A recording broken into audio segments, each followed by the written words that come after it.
7h01. Hoje, 13 de maio de 2021. Muito bom dia. Bom dia a todos, bom dia Álvaro. Justiça Federal determina a vacinação de todos os profissionais da educação de Manaus. Governo do Amazonas registra segundo crescimento na arrecadação de impostos só este ano. Polícia Federal investiga desvios de recursos da merenda escolar no estado de Tocantins. Policial militar é baleado durante prisão de traficantes no bairro Mutirão, zona norte de Manaus. Assembleia demite servidores fantasmas. Recebiam, mas nunca apareciam para trabalhar. Na coluna O Poder, CPI da Covid no Senado tem dias de mais conturbado até agora. Teve confusão, troca de acusações e até pedido de prisão. Você também fica bem informado sobre o trânsito e as ocorrências policiais ao vivo. Este é o Jornal da Cidade de hoje, o seu Jornal das 7.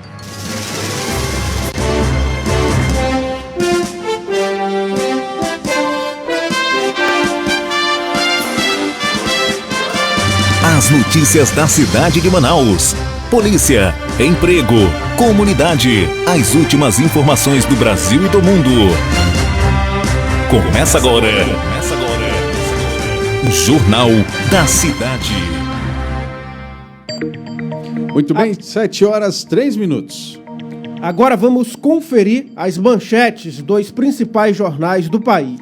Antes eu queria aqui dar o bom dia a todos que estão nos assistindo nesse momento e também queria pedir de todos vocês que nos ajudassem compartilhando as informações, esse link da nossa transmissão, na sua lista de transmissão no WhatsApp, compartilhar para os seus amigos, seus familiares pelo WhatsApp e também fazer aí, marcar as pessoas que você sabe que gostam de ver as notícias no início da manhã, só marcar na publicação da nossa página. Você também que não tem rede social, mas que está ali eventualmente assistindo a gente, pode baixar o aplicativo ZLZN e, através desse aplicativo, acompanhar a nossa programação jornalística durante todo o dia. ZLZN é a nossa rádio na internet e você baixa o nosso aplicativo acessando o Google Play Store. É só entrar lá, digitar ZLZN e procurar a rádio ZLZN. Vou pedir também que a nossa produção coloque na descrição dessa live o link para o download do aplicativo e também nos comentários para você ficar mais fácil para você aí encontrar o nosso aplicativo, você que tem celular Android. Muito bem, dá o bom dia aqui então para Rosinei Gomes, para a Kate Pérez, a Regiane Vasconcelos, a Rosa Estácio, a Rai Castro, Jefferson Oliveira, a Rosa Pontes, Luiz Manuel Garcia, Suzane Silva, Sebastiana Vieira. Bom dia a todos vocês que estão nos acompanhando neste momento. E agora sim, vamos aos destaques dos principais jornais do país, começando com o Estado de São Paulo, o famoso Estadão. Traz aqui na manchete principal: ex-assessor admite na CPI que governo ignorou a Pfizer. Fábio Van Garten, ex-chefe da comunicação do Planalto, caiu em contradição e foi ameaçado de prisão por Renan. Decisão do STF derruba 3.400 patentes. O Supremo Tribunal Federal decidiu derrubar patentes de produção de produtos farmacêuticos e de equipamentos da área de saúde que já tinham sido prorrogadas para além do prazo limite original, de até 20 anos. Mortes caem, mas o país tem alta de casos de Covid. Embora o número de mortes esteja em queda, 13 estados registraram alta de casos da Covid-19. Especialistas alertam que o cenário pode indicar a continuidade de um quadro grave nas cidades brasileiras. Essas foram as manchetes do Estado de São Paulo. Muito bem, Álvaro, agora às 7h06 em Manaus. Vamos conferir os destaques do jornal Folha de São Paulo, que traz como manchete principal: cai apoio a Bolsonaro e Lula lidera a corrida para 2022 indica a Datafolha. Em primeira pesquisa, após reaver direitos políticos, ex-presidente surge com 41% e margem de 18 pontos sobre o atual. E ainda, na eleição, 54% não votariam no presidente de jeito nenhum. Para se reeleger em 2022, Jair Bolsonaro terá de enfrentar um índice de rejeição que ultrapassa a metade do eleitorado e poderá ser um complicador, sobretudo em um segundo turno. Dentre os entrevistados pelo Datafolha, 54% afirmam que jamais votariam nele. E também aqui entre os destaques do jornal Folha de São Paulo, carta da Pfizer ficou parada 2 meses, declara Weingarten. Em depoimento tumultuado à CPI da Covid, o ex-secretário Fábio Weingarten, da comunicação da presidência, admitiu que a carta em que a Pfizer oferecia negociar doses ao Brasil ficou parada por ao menos 2 meses no governo. 7h08, a gente vai agora ao estado de Minas Gerais com o jornal Estado de Minas. Tensão, bate-boca e ameaça de prisão na CPI da Covid. Ex-secretário da Comunicação complica Bolsonaro e protagoniza a sessão mais tensa da comissão. Teve aí trocas de acusação. Flávio Bolsonaro disse: imagina a situação, um cidadão honesto ser preso por um vagabundo como Renan. E Renan retrucou de lá: vagabundo é você que roubou dinheiro do pessoal no seu gabinete. Cortes sufocam universidades federais. Redução de recursos previstos pela União agrava dificuldades financeiras em instituições de ensino superior. Em algumas, já se fala em paralisação. Transmissão da Covid-19 em Belo Horizonte volta ao nível de alerta. Essas foram as manchetes do jornal Estado de Minas. Agora, 7h09 em Manaus, vamos conferir aqui os destaques do jornal O Globo. CPI da Covid. Weingarten entrega a carta e expõe omissão de Bolsonaro. Oferta de vacina da Pfizer ficou sem resposta por 2 meses. E ainda, nova secretária da Covid critica o neurocurandeirismo. Titular da Secretaria de Enfrentamento à Covid-19 da pasta da Saúde, infectologista Luana Araújo condena o uso da cloroquina. Paz anuncia vacina para todos os maiores de 18 anos até outubro. São alguns dos destaques aqui da capa do jornal O Globo. Jornal da Cidade. Só o que importa. 7h10 em Manaus. Vamos continuar aqui dando bom dia ao pessoal que está nos acompanhando pelas redes sociais. E eu peço mais uma vez que você que está nos acompanhando gaste um pouquinho, alguns segundos, para compartilhar a transmissão no seu perfil do nosso jornal, para que outras pessoas também possam acompanhar as notícias do dia. Queria aqui também mandar um abraço para o pessoal que está nos acompanhando, a Suzane Silva, a Sebastiana Vieira, a Grace Thelma Gama, a Sônia Albuquerque, a Sueli o Marco Antônio que está aqui. Esse é o melhor jornal. Deixa de puxar saco, Marquinho. Célia da Costa, Vander Cleia Ferreira, Eusro Honorato, Odaísa Barbosa, Solange Moraes, Lúcia Costa, enfim, Rui Fernandes, Kelson Henrique, vou já ler aqui os comentários. John Andrew também aqui, puxando um pouquinho. Valeu, John.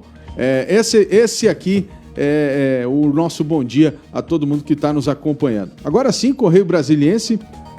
Weingarten quase é preso no dia mais tenso da CPI. Na sessão, Renan pede a detenção do ex-secretário de Comunicação da Presidência da República depois de acusá-lo de mentir. Aziz negou. O clima esquentou ainda mais quando Flávio Bolsonaro chamou o senador alagoano de vagabundo. Imunização de novo grupo com comorbidade. A partir de hoje, pessoas de 50 a 54 anos com doenças crônicas poderão ser vacinadas contra a Covid-19 no Distrito Federal. O agendamento no site da Secretaria de Saúde de lá. Vacinação para 80 mil nas escolas. O secretário de Educação do Distrito Federal, Leandro Cruz, revelou detalhes da imunização dos profissionais da área. Tem também setor químico tenta evitar fim de benefício e sistema viário para desafogar a área norte do Distrito Federal. Está sendo preparado lá, são 23 viadutos e 28 quilômetros de pista em terreno entre o Torto e o Colorado. 7h12. Agora vamos conferir os destaques do Jornal 0 Hora, que traz aqui como manchete principal: universidades federais calculam perdas de até 20% no orçamento. E também conflito no Oriente Médio deixa cerca de 70 mortos e coloca a ONU em alerta. Fontes diplomáticas afirmam que a organização, com a ajuda do Catar e do Egito, iniciou mediação para obter recuo na ofensiva entre Israel e palestinos. E também, ex-secretário diz que a oferta da Pfizer ficou parada 2 meses. A CPI da Covid do Senado, o ex-chefe de comunicação da presidência, Fábio Weingarten, contou que a empresa enviou carta à cúpula do governo. 7h13. Vamos então agora ao jornal A Crítica aqui do Amazonas, que hoje traz: Amazonas já aplicou mais de 1 milhão de doses de vacina contra a Covid-19. Decisão judicial para a rede pública. Vacinas para todos os professores da capital. Justiça acatou um pedido da prefeitura e determinou que a União envie 40 mil doses de vacinas anti-Covid. Pfizer quis Brasil como uma vitrine. E também servidores fantasmas são demitidos na Assembleia. A gente vai falar disso daqui a pouco. E órfãos ainda não receberam pagamento da dívida trabalhista de 300 ex-funcionários do Tropical Hotel. Ainda não receberam as suas indenizações, que devem ser pagas aí no segundo semestre. Essas foram as manchetes do Jornal A Crítica de hoje. O tempo hoje. A previsão para hoje, de acordo com o Instituto Clima Tempo, é que seja de sol com muitas nuvens durante o dia. Períodos de nublado, com chuva a qualquer hora. Mínima de 23 graus e máxima de 29 graus. Trânsito. Muito bem, são 7h15 e a gente quer falar para você nesse momento, você que está se preparando para sair de casa, atenção para essas informações. Trânsito lento na Avenida Teomário Pinto, ali no bairro Dom Pedro, no sentido centro. Nesse horário, o sentido mais complicado do trânsito é em direção ao centro da cidade. Também situação na Avenida Rodrigo Otávio, começou a ficar engarrafado nesse momento ali nas proximidades do Japim, ali da Feira do Japim. Max Teixeira também com lentidão na entrada do Manoa. Então o pessoal que está indo na direção aí na Max Teixeira em direção ao Manoa, atenção que deve estar trânsito um pouco complicado naquela área também. Essas foram as primeiras informações do trânsito da manhã de hoje. Trânsito. Muito bem, vamos falar agora de Covid-19. O Brasil registrou 2.545 mortes por Covid nas últimas 24 horas, totalizando nesta quarta-feira 428.256 óbitos desde o início da pandemia. Com isso, a média móvel de mortes nos últimos 7 dias chegou a 1.944. Em comparação à média de 14 dias atrás, a variação foi de menos 23%, indicando tendência de queda nos óbitos decorrentes do vírus. Uma notícia muito boa é que nenhum estado apresenta tendência de alta nas mortes. Já com tendência de queda, aparecem 19 estados, incluindo o Distrito Federal. O Amazonas confirmou mais 17 mortes pelo novo coronavírus nessa quarta-feira. Desse número, apenas 5 ocorreram nas últimas 24 horas. Com isso, subiu para 12.775 o número de vidas perdidas para a doença. Nesta quarta-feira, o estado também registrou 595 novos casos da Covid-19. Olha, muita atenção que os números de registros de casos têm registrado um leve aumento aí, a gente tem que ficar de olho, totalizando 376.893 casos confirmados. Jornal da Cidade. Balanço da vacinação contra a Covid-19 desta quarta-feira aponta que 37.197.671 pessoas já receberam a primeira dose da vacina contra a Covid-19. Esse número representa 17,57% da população brasileira. De ontem para hoje, a primeira dose foi aplicada em 695.475 pessoas e a segunda dose em 278.294, com um total de 973.769 doses aplicadas nas últimas 24 horas. O Amazonas ultrapassou a marca de 1 milhão de doses aplicadas na população do estado. São mais de 638 mil pessoas que já receberam pelo menos a primeira dose do imunizante. A segunda dose já foi aplicada em mais de 367 mil pessoas em todo o estado do Amazonas. Muita atenção agora, hein? A Justiça Federal determinou que o Ministério da Saúde inicie a vacinação dos trabalhadores da educação e envie imediatamente 40 mil doses do imunizante para atender a categoria dos educadores e as pessoas que prestam serviço na educação aqui na cidade de Manaus. A decisão foi proferida na tarde de ontem pela juíza federal titular da primeira vara no Amazonas, Jaisa Frache.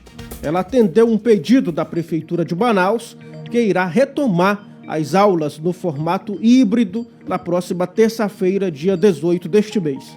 Na decisão, a magistrada ressalta que a imunização pode subsidiar o retorno das aulas presenciais e, com isso, milhares de crianças em situação de vulnerabilidade social vão poder ser melhores acompanhadas pelo poder público. Jornal da Cidade. Agora às 7h19 em Manaus, o governo do Amazonas deu início à licitação para o projeto de reforma e modernização da rodovia AM010. Ontem, os interessados em participar da concorrência, que visa contratar a empresa especializada para execução de obras e serviços de engenharia, entregaram a documentação. Segundo o governador Wilson Lima, as obras têm início no próximo verão. A rodovia AM010 liga Manaus a Itacoatiara e corta os municípios de Rio Preto da Eva, Silves e Itapiranga. De acordo com o governo, a modernização vai contribuir para o escoamento da produção das comunidades rurais e surgimento de novos empreendimentos. As obras serão realizadas no quilômetro 13 ao quilômetro 263 e os serviços vão incluir o alargamento da pista, que passa a ter 11 metros de largura, contando com mais 1,5 metro de cada lado nos acostamentos. Outros serviços também serão feitos na rodovia, mas para conferir em detalhes é só você acessar agora mesmo o site Imediato Online, que nós temos uma matéria completa sobre essa obra. Vamos mudar de assunto agora e te atualizar sobre a cheia no estado do Amazonas. Um assunto preocupante porque atinge praticamente todos os municípios do interior do estado do Amazonas, cada um num nível diferente, mas o governo do Amazonas está acelerando as ações emergenciais de enfrentamento aos efeitos sociais e econômicos da enchente, que também atinge moradores de Parintins. O anúncio aconteceu ontem durante visita da Secretaria Estadual de Assistência Social, a Alessandra Campelo, ao município em atendimento à solicitação do prefeito Bi Garcia. Durante a agenda, a secretária Alessandra Campelo visitou áreas alagadas da cidade, entre elas o bairro São José, local que vem sendo bastante castigado pela cheia, com muitos prejuízos para os moradores. O prefeito de Parintins, Bi Garcia, relatou a dificuldade para comprar madeira, insumo essencial para a construção de pontes e marombas, que são as alternativas regionais para acessar as moradias atingidas pela enchente. A medição do Rio Negro aponta que hoje o rio está abarcando 29 metros e 60 centímetros. Nas últimas 24 horas, subiu 4 centímetros. E a Polícia Federal deflagrou nesta quarta-feira a Operação Micaleia para investigar a participação de empresários e servidores públicos municipais suspeitos de desviarem recursos da merenda escolar do município tocantinense de Formoso do Araguaia. De acordo com a Polícia Federal, os indícios dos desvios surgiram após a identificação de problemas na qualidade da merenda fornecida aos alunos da rede pública de educação do município. O nome da operação, Micaleia, é uma palavra que deriva do latim e significa migalhas, em referência à quantidade e à baixa qualidade da merenda servida aos alunos. Jornal da Cidade. A Escola de Contas Públicas ECP do Tribunal de Contas do Estado do Amazonas abriu o processo de inscrição para o curso de formação de agentes do controle social, PROFAC. O curso será realizado de forma virtual, sendo disponibilizadas, no total, 210 vagas para todo o estado do Amazonas. O edital completo foi publicado no Diário Oficial Eletrônico do TCAM nesta quarta-feira. A primeira etapa do curso se inicia já no próximo dia 31 de maio. O programa é voltado para o público envolvido no controle social, capacitando e formando agentes de controle com base nas leis de diretrizes orçamentárias e de orçamentos públicos. Os objetivos gerais do PROFAC giram em torno do diálogo na formação dos agentes de fiscalização, incentivando para que os órgãos e entidades públicas possam promover ações integradas para o pleno exercício da cidadania e do respeito ao erário. O curso terá uma carga horária total de 192 horas e será dividido em 3 etapas. Jornal da Cidade. Só o que importa. Opoder.com com Bruno Mazieri. Agora às 7 horas e 25 minutos. Do Fábio Van Garten, mano, de todos os outros que também, porventura, tenham mentido, porque assistindo às oitivas, há contradições nos outros depoimentos. Mandetta mentiu aqui nessa mesa. Vossa Excelência está conduzindo muito bem os trabalhos, pessoa equilibrada, ponderada, já entendeu que não pode deixar a CPI se transformar num circo. Vossa Excelência acabou de salvar essa CPI. Que o cúmulo do absurdo, nós vemos uma pessoa honesta, falando a verdade aqui.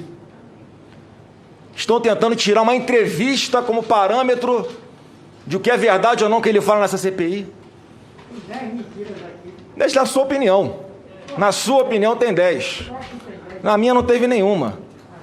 Na minha opinião não teve nenhuma. Agora, há claramente senadores que querem usar isso aqui de palanque. Então, presidente, eu peço a Vossa Excelência que siga na linha que o senhor colocou no início desses trabalhos. Que a CPI busque colaborar com a vacina no braço do brasileiro. Salvar vidas. E não fazer de palanque como o senador Renan Calheiros tenta fazer aqui a todo momento. A todo momento. Querendo... Imagina a situação, um cidadão honesto ser preso por um vagabundo como Renan Calheiros. Olha a desmoralização. A desmoralização. Estão perdendo a visão do todo. Estão perdendo a visão do todo. Não. Isso como é aluguel. Você é um vagabundo. É você que roubou dinheiro do pessoal. Você é um vagabundo. Seu gabinete. Vagabundo. Por favor, presidente. Você que é. Peraí, por favor. Isso aí, Você que é. Quer aparecer, rapaz? Você que é. Quer aparecer, rapaz? Se fuder. Teve um flagrante quebra de decoro aqui, presidente. Por favor, tome uma providência. Tome uma providência, Já presidente. teve muita quebra de decoro aqui dentro, Randolph. Só um minutinho, por favor. Senador Flávio Bolsonaro, eu estou tentando equilibradamente tentar conduzir as coisas e as agressões aqui entre senadores, isso não vai levar a lugar nenhum. A reunião está suspensa e volta depois que a sessão terminar. Quem quiser vir, vem. Quem não quiser, não vem. Em relação a isso. Muito bem, são 7h27. Bruno Mazieri já está na linha? Bom dia, Álvaro. Bom dia, Tiago. Bom dia a você que nos acompanha nesta quinta-feira. Bom dia, Bruno. Pois é, e como a gente viu aí, o presidente da Comissão Parlamentar de Inquérito, CPI da Covid-19, o senador Omar Aziz, suspendeu a audiência designada para o depoimento do ex-secretário especial da Comunicação da Presidência, Fábio Weingarten, após o relator da comissão, Renan Calheiros, e o senador Flávio Bolsonaro, filho do presidente Jair Bolsonaro, trocarem xingamentos, como a gente pôde ver aí nas imagens, né, Bruno?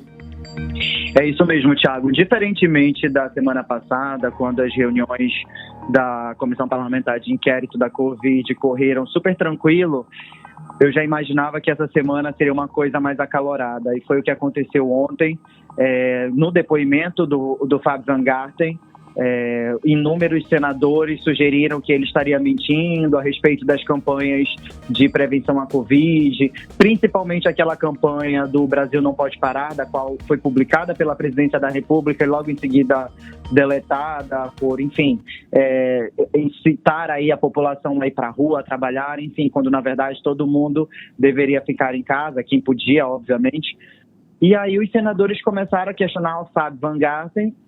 E aí o filho do presidente Bolsonaro, o Flávio Bolsonaro, que é senador, interviu para tentar defender aí o Fábio Weingarten, e aí culminou nessa discussão com o Renan Calheiros, que todo mundo sabe, onde o Flávio Bolsonaro chamou o Renan Calheiros de vagabundo, e quando foi o senador Omar, que é presidente da comissão, suspendeu aí a reunião.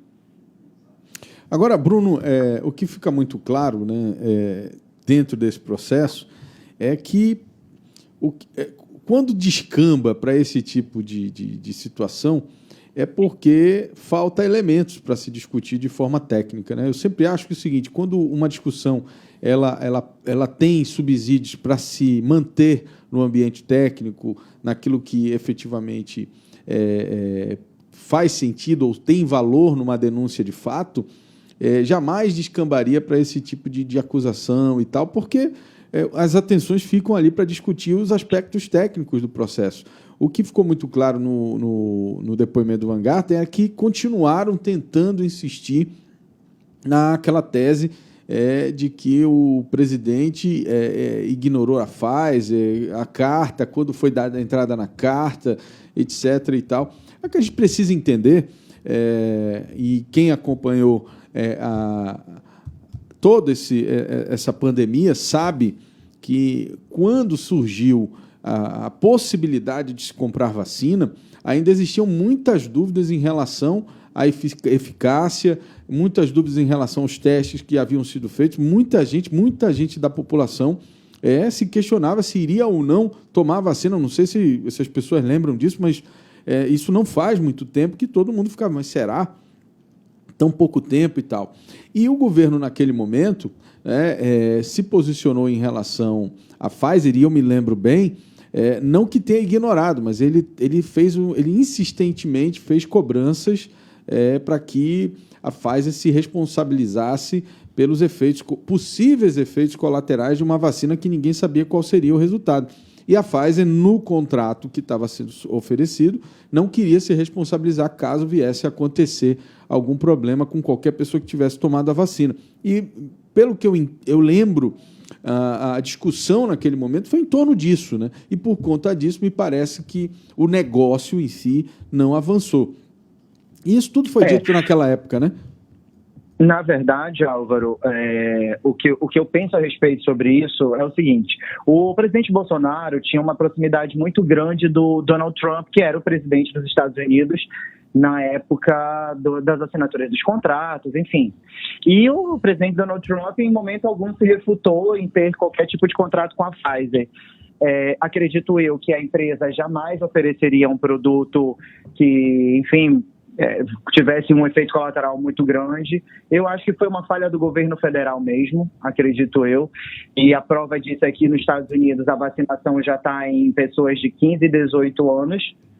Conheço pessoas que moram lá, que tomaram a Pfizer, que é uma dose somente, e está tudo bem.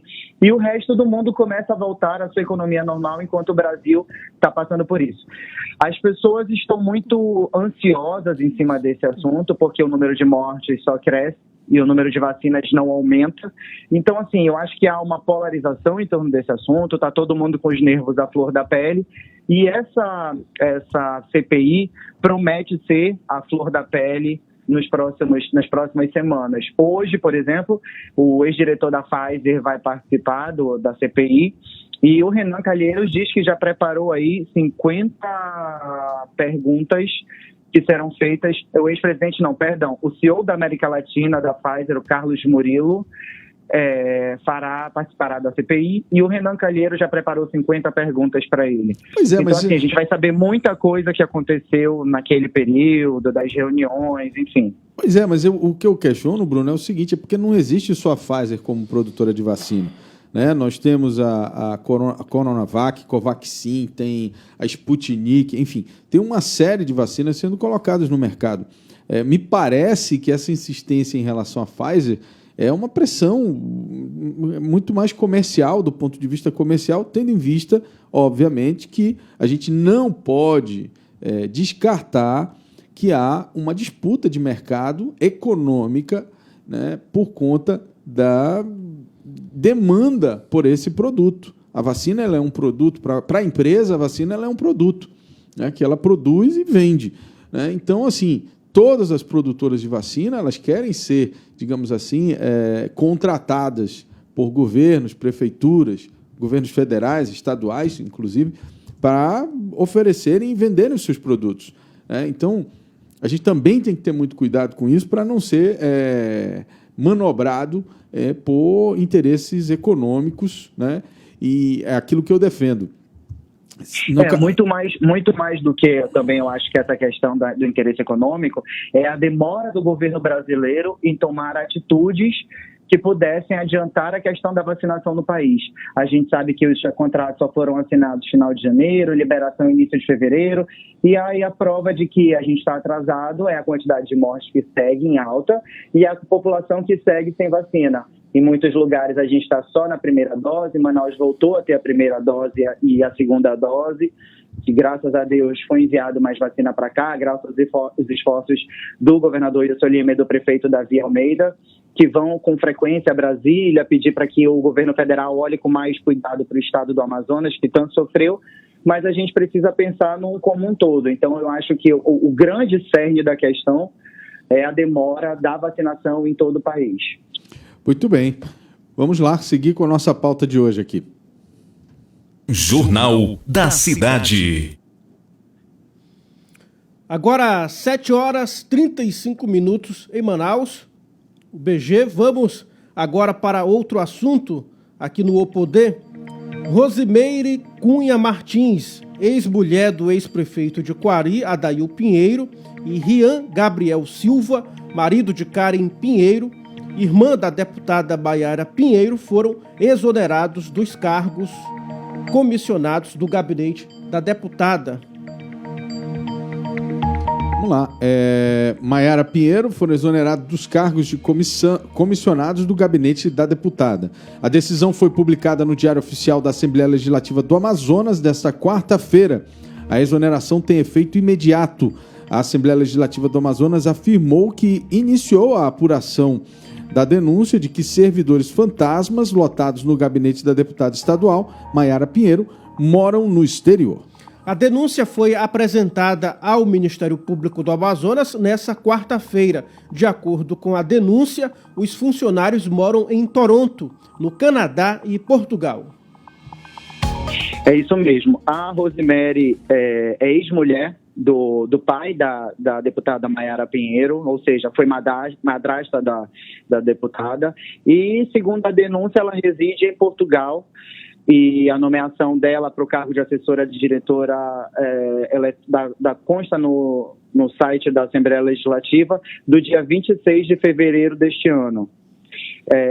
A deputada foi questionada a respeito dessa questão e ela respondeu só dizendo que a exoneração tem efeito imediato. A Assembleia também se posicionou a respeito disso, desde que teve conhecimento da denúncia, fez o que pôde para acelerar o processo de exoneração dos dois cargos comissionados.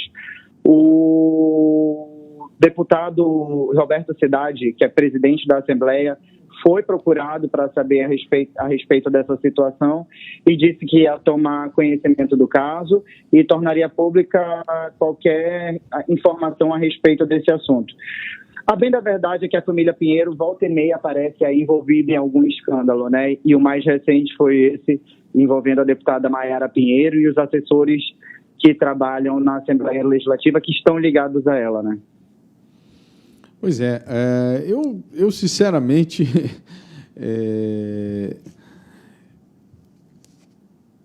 eu fico assim, impressionado, Bruno, impressionado, né? Como a gente ainda aceita esse tipo de coisa, né? E eu diria mais ainda, eu diria o seguinte: nós não podemos, no momento em que a gente vive tantas outras situações conturbadas, com pandemia, enchente, etc., admitir, né, que deputados paguem com dinheiro público pessoas que sequer morem no país, que sequer deem 1 hora do seu tempo para contribuir no trabalho legislativo. Pior ainda, né, achar que a exoneração, Bruno, é o suficiente. Como se, não, olha, exonera e está tudo certo. E o dinheiro que esse pessoal recebeu sem trabalhar? Quer dizer, o Ministério Público, o Tribunal de Contas precisa responsabilizar tanto a deputada, tanto, sei lá, a casa, não sei quem é que... Não sei como isso funciona dentro do Poder Legislativo, mas é preciso responsabilizar e é preciso fazer um pente fino.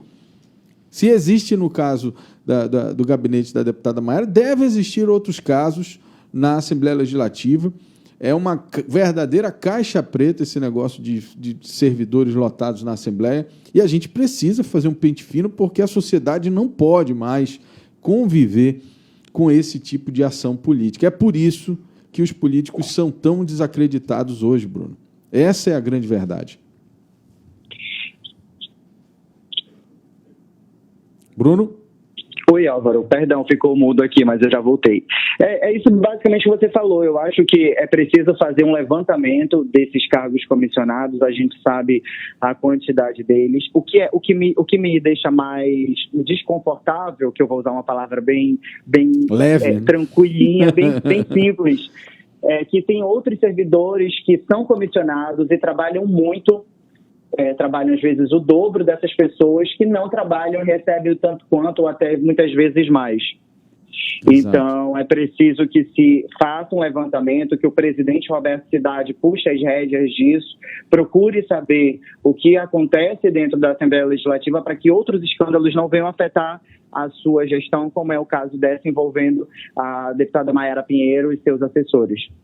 Eu sinceramente espero que a sociedade não enxergue esse caso como um caso pequeno, um caso insignificante. Porque é desse tipo de coisa que se constrói essa revolta que a gente vive hoje quando se fala de política, entendeu, Bruno? É dessas pequenas coisas, dessas ações pontuais que a gente constrói esse sentimento de raiva, porque é isso que a gente consegue observar no discurso das pessoas, de raiva, de ódio, até, em muitos casos, por político A, político B. Exatamente porque o político é eleito com voto popular, quando ele assume o cargo, ele usa aquilo para empregar pessoas que vão morar no Canadá, em Portugal. Essas pessoas vão receber salário, enquanto tem muita gente que sequer tem um emprego e que poderia estar contribuindo para o trabalho, no caso aí, no trabalho legislativo. Então, eu acho que é muito grave, diferente do que... Isso é muito grave. A gente precisa fazer com que os órgãos de controle atuem de forma precisa e rápida em relação a isso. As pessoas têm que devolver o dinheiro que elas receberam sem trabalhar sem dúvida. E as pessoas que contrataram e permitiram que essas pessoas ficassem recebendo sem trabalhar, elas têm que ser responsabilizadas criminalmente. Não sei se existe crime para isso, deve ter, com certeza. Crime para esse tipo de coisa. E é de extrema importância, Álvaro, que o portal da transparência da Assembleia Legislativa do Estado seja revisto, porque a publicação do salário nominal não está sendo feita. Outros processos que tramitam na casa também não estão sendo publicados, e isso não é de hoje, faz muito tempo. Exato. Então, assim, é a hora do deputado Roberto Cidade, que é o presidente da casa, rever a administração, rever o portal da transparência, porque outras fiscalizações vão ocorrer e provavelmente outras situações como essa podem vir a acontecer sob o seu comando na Assembleia Legislativa, apesar de que as nomeações são de responsabilidade de cada deputado. Mas a gente não pode esquecer que quando uma coisa dessa acontece, toda a Casa Legislativa acaba ficando com a sua reputação manchada. Pois é, eu entendo dessa forma. Eu acho que os políticos novos eles estão perdendo uma excelente oportunidade de construir um momento diferente na política. E eu tenho falado disso nos bastidores, é muito mais do mesmo, sabe? As pessoas elas não estão entendendo que naquela última eleição, quando se elegeram vários políticos novos, aquilo ali foi um sinal do povo, porque é o povo quem escolhe, é através do voto que se escolhe nesse país, pelo menos por enquanto, e se Deus quiser não mudará. O voto popular elege essas pessoas, e foram eleitas pessoas novas para cargos. Se você pegar a Assembleia, são vários deputados novos, vários deputados que sequer tinham ocupado um cargo eletivo. Então, essas pessoas elas precisam honrar, mas honrar de verdade a confiança que o povo teve nelas. E honrar em que sentido? Trabalhando. Eu vejo hoje na Câmara Municipal os vereadores muito focados nesse sentido.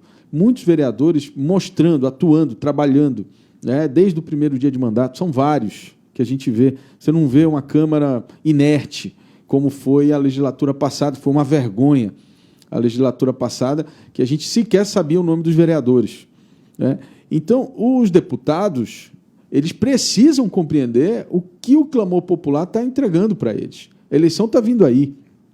E a gente descobrir que, no auge de tantos problemas que nós estamos vivendo, a você ter deputados que estão usando os cargos que são disponibilizados a eles para que eles possam exercer suas funções lá como deputado estadual, para empregar pessoas que vão trabalhar, que vão morar no exterior, sequer vão trabalhar, sequer estão no país, recebendo salários. Então, assim, isso é caso de polícia, isso é caso do Ministério Público, isso é caso do Tribunal de Contas, e a gente precisa, de forma urgente, fazer um pente fino na Assembleia Legislativa em relação a esses cargos que estão sendo ocupados, porque eu tenho quase que certeza que, se a gente for a fundo, tem muito mais gente que não está trabalhando e está recebendo.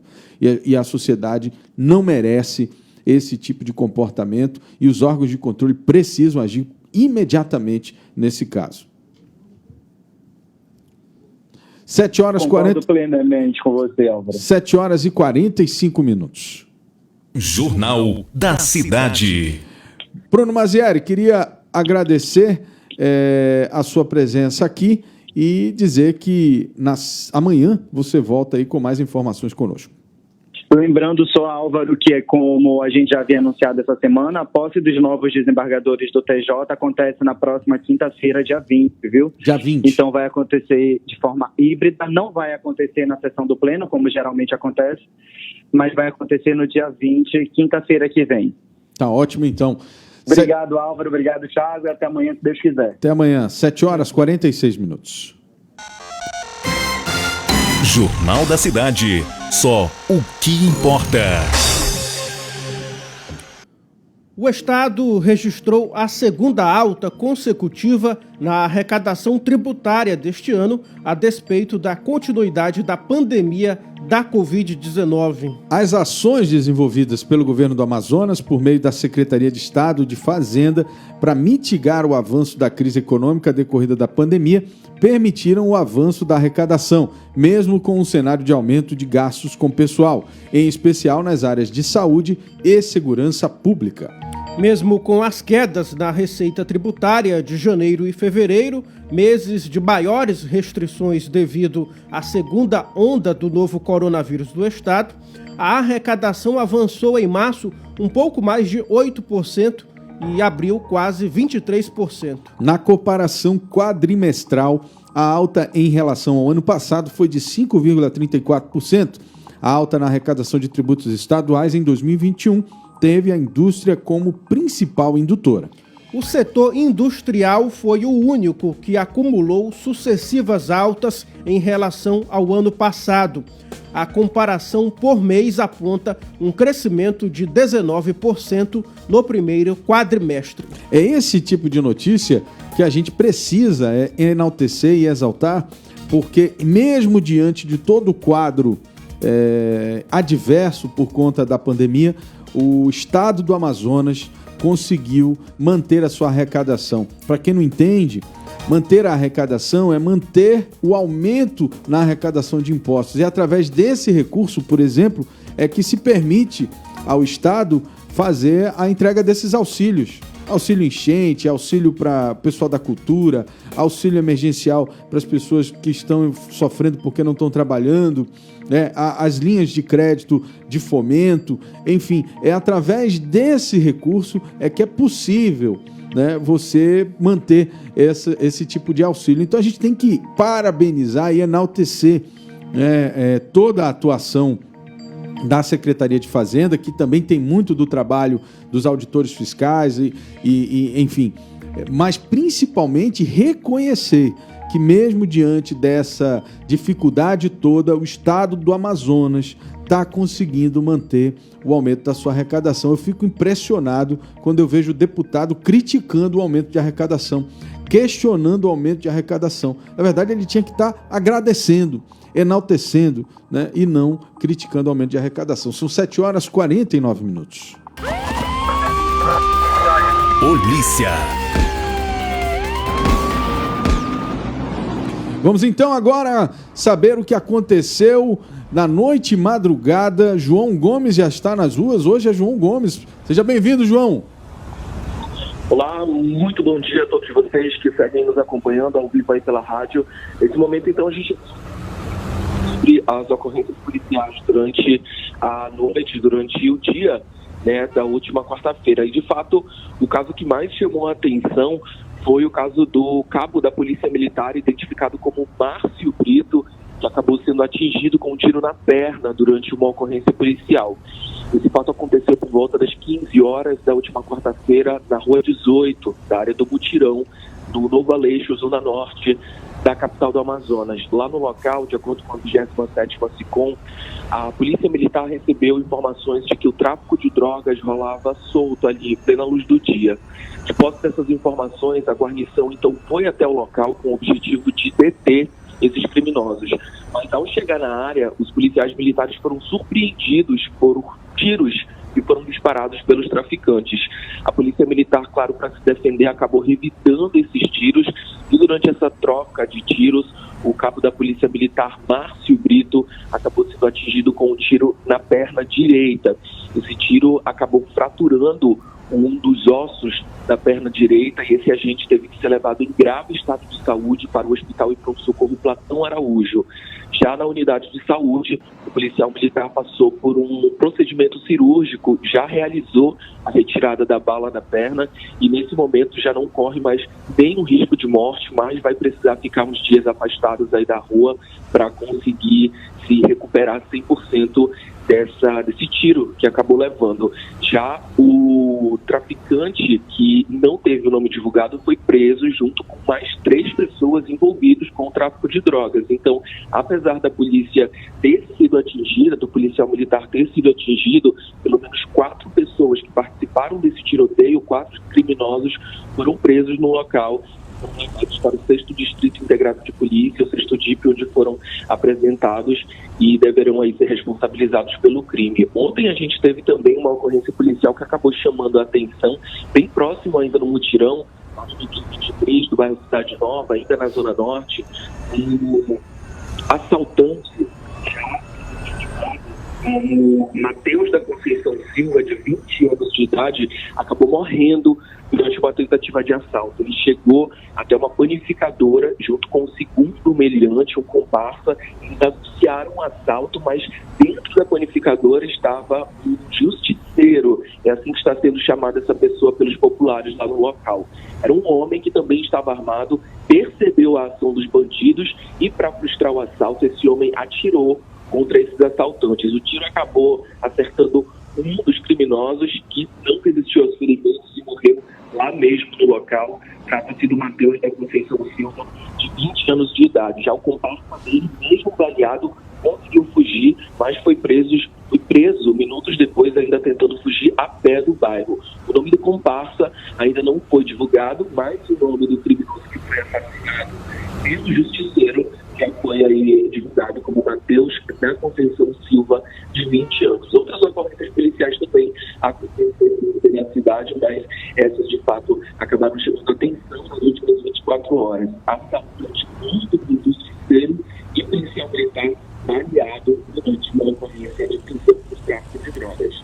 Muito ruim a ligação nesse finalzinho aí. Obrigado, João. Obrigado pelas informações. A gente volta amanhã aí com mais informações da noite, madrugada e também de polícia. A gente já quer convidar você que está nos assistindo nesse momento a baixar a rádio ZLZN no aplicativo Google Apple Store. Lá você digita na busca ZLZN, você já vai encontrar. E também tem na descrição dessa live o link para você baixar o aplicativo. E nos comentários também estou pedindo aqui para a produção colocar para você o link do aplicativo para você baixar imediatamente e já instalar no seu celular, porque com esse aplicativo você acompanha toda a programação jornalística sem precisar estar nas redes sociais. Você vai ouvindo ali de qualquer lugar, no caminho, dentro do carro, dentro do ônibus, caminhando na rua, bota o fone de ouvido, você vai acompanhando as notícias em tempo real. São 7h54. Jornal da Cidade. Vamos falar agora de economia. Saiba os valores dos produtos da cesta básica aqui na capital, de acordo com o site Busca Preço da Cefaz. Nas ofertas de hoje, vamos falar sobre o preço do arroz. O menor preço do quilo desse produto é de R$ 3,50 em um supermercado da zona norte da cidade. O valor máximo do mesmo produto e da mesma marca é R$ 4,90 em um supermercado na zona norte de Manaus. Se quiser acompanhar o preço de outros produtos da cesta básica, é só acessar o site Busca Preço da Cefaz. Os preços são de todos os supermercados que usam a nota fiscal amazonense. QG do Automóvel, com Alfredo Filho. Muito bem, vamos aqui conversar com meu amigo Alfredo Filho, que traz sempre as novidades do mundo automobilístico. Bom dia, Alfredo. Bom dia, Álvaro. Bom dia a todos. O que você traz de bom aí pra gente, para todos os nossos ouvintes e também os internautas que estão nos acompanhando aqui pelas redes sociais? Álvaro, quem não conhece a franquia Star Wars, hein? Star Wars. Isso. Né? A Peugeot, aproveitando todo o sucesso da franquia, lançou uma série especial do SUV 2008 denominado Skywalker. Olha só que legal. Para os fãs, não é? Quem gosta da trilogia. Então a Peugeot lançou essa nova versão bem especial, com bastante alusão à franquia. Que legal, cara. Interessante, vai puxar um público muito interessante. Então a Peugeot está lançando uma SUV. O nome da SUV é Skywalker ou só o modelo? É SUV 2008, edição Skywalker. Ah, tá. Entendi. Certo. É só a versão, né? A versão que é Skywalker, né? Isso é uma versão, isso, exatamente. Muito bacana. O que tem de legal nela? Assim, o que ela tá de interessante, Alfredo, pro pessoal que curte aí Star Wars? Então, ele veio cheio de emblemas cromados tanto da Aliança Rebelde, né? Que é, para quem lembra lá do filme, é a Ordem de Enfrentamento Comandada. Eu sou suspeito para falar que gosto bastante da trilogia. Assim, ele veio bastante com símbolos, né, com adesivos, tanto na parte dos para-choque dianteiro, enfim, compartilhamento da tampa de bagagem, veio bem personalizado. Muito bacana. O pessoal vai ter acesso a essa versão. Vai chegar no mercado brasileiro, aqui no Amazonas? Tem previsão para... Então vai ter acesso, sim. Na verdade, você fez do Brasil, então, assim, é uma versão, apenas uma edição especial, é 310 unidades. Imagina, não é uma versão tão grande assim, não é? Quem tem interesse tem que correr, porque são apenas 310 unidades, e veio bem personalizado, desde a parte interna quanto a parte externa. Imagina, até os tapetes do veículo são personalizados com emblema, tampa traseira com Isso aí vai vender em 1 hora. Quando botarem para vender 310 unidades apenas, tem muito mais. Vai ser correria, né? Isso, é uma edição especial, não é? Entendi. A Peugeot, então, assim, foi até mesmo aproveitando o sucesso do filme. E assim é uma estratégia de marketing para esquentar o que eu chamo de esquentamento de produto, né? Certo. Muito bacana. Lógico, todos os compradores também vão ganhar assinatura da Disney, enfim, serviço de streaming de vídeo. Tem uma série de exclusividades para aquelas pessoas que, imagina, os 310 vão ganhar.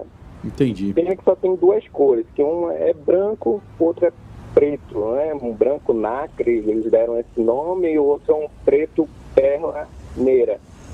Olha só, muito então, bacana. Alfredo, o pessoal pode ver esses modelos no QG do Automóvel, no site?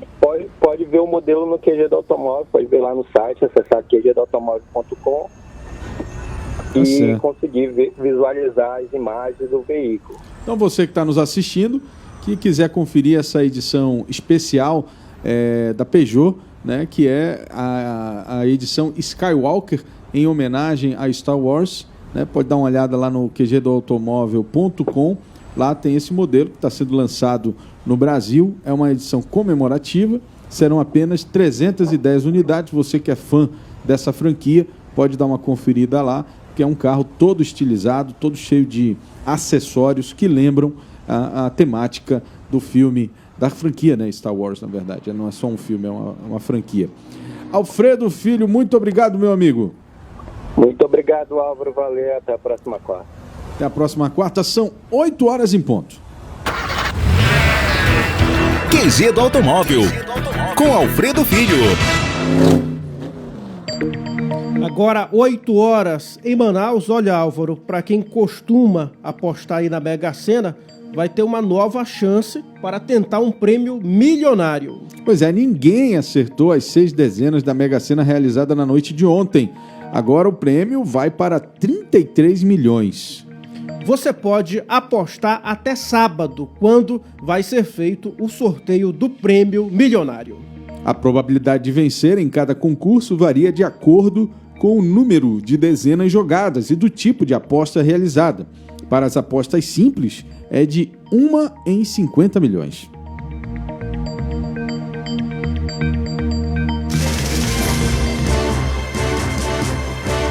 Muito bem, 8 horas e 1 minuto, nós vamos ficando por aqui. Eu quero agradecer imensamente a sua audiência todos os dias aqui conosco a partir das 7 horas da manhã. Quero também desejar a todos um excelente dia. Lembrando que às 11 horas nós teremos o Imediato e o Povo, que é o nosso programa comunitário. Quero convidar você a acompanhar os principais problemas e as demandas das comunidades. E às 4 horas da tarde nós temos o Manaus 90, que é o nosso programa policial da internet com a apresentação de Eudógio Júnior. Muito obrigado, baixe aí o aplicativo ZLZN no Google Play, a plataforma de celulares Android. É só colocar ZLZN que o aplicativo aparece, o aplicativo que aparece é o da nossa rádio. Essa é a imagem que você vai ver, volta lá, essa é a imagem que você vai ver lá na sua telinha no seu celular. Instala que tá tudo certo. Muito bem, você acabou de conferir o Jornal da Cidade, o seu noticiário das 7 da manhã, de segunda a sexta, aqui pelo site Imediato. Esta edição teve a apresentação de Álvaro Corado e Tiago Gonçalves. Transmissão e operação de áudio de John Andrew, produção e edição de Jonathan Souza, apoio técnico de Marcos Silva e Pablo Medeiros. Todo este conteúdo é produzido pela equipe da Rede Norte Digital. Muito obrigado pela sua audiência, um excelente dia e a gente se encontra amanhã no mesmo horário às 7 horas. Até lá. Até amanhã.